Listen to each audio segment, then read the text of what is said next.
Assalamualaikum warahmatullahi wabarakatuh.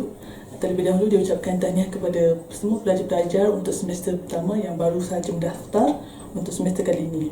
Baiklah, untuk hari ini saya akan memberi taklimat berkaitan dengan saringan pembangunan insan UiTM Cabang Melaka. Baiklah, untuk saringan ini, siapakah yang wajib mengambil saringan ini? Yang pertama sekali adalah semua pelajar semester pertama diploma dan degree. Mereka terdiri daripada pelajar lepasan SPM, pelajar lepasan matrik, serta pelajar lepasan diploma IPT lain. So ini adalah pelajar yang wajib mengambil saringan asas pembangunan insan ini.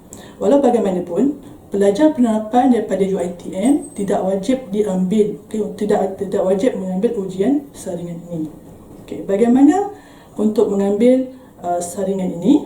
Pertama sekali, anda akan diberikan link Google Form dan anda perlu memilih link Google Form mengikut kampus di mana anda mendaftar. Sekiranya anda mendaftar di UiTM Kampus Jasin, maka anda perlu klik ataupun scan QR code yang diberikan mengikut kampus. Kalau anda di Jasin, maka klik Kampus Jasin. Seandainya anda adalah mendaftar di kampus Alor Gajah, maka anda perlu klik link di kampus Alor Gajah, dan begitu juga kampus Bandaraya.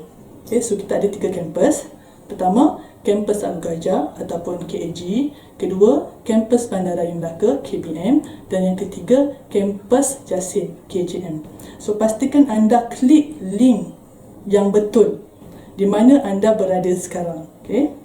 Kemudian anda dibagi tempoh selama 1 jam untuk menjawab soalan, di mana setiap soalan itu perlu dijawab. Sekiranya soalan itu tertinggal satu, anda tidak boleh hantar. Tak boleh hantar. So make sure anda jawab semua soalan dalam tempoh 1 jam. Sekiranya lebih 1 jam, anda kena, sekarang untuk saringan ini anda dibagi masa 3 hingga 4 petang.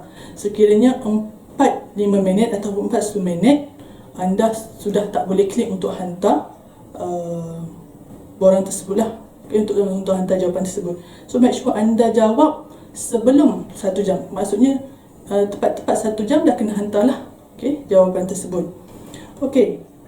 Sekiranya anda tidak boleh mengakses link ataupun QR code saringan tersebut, sila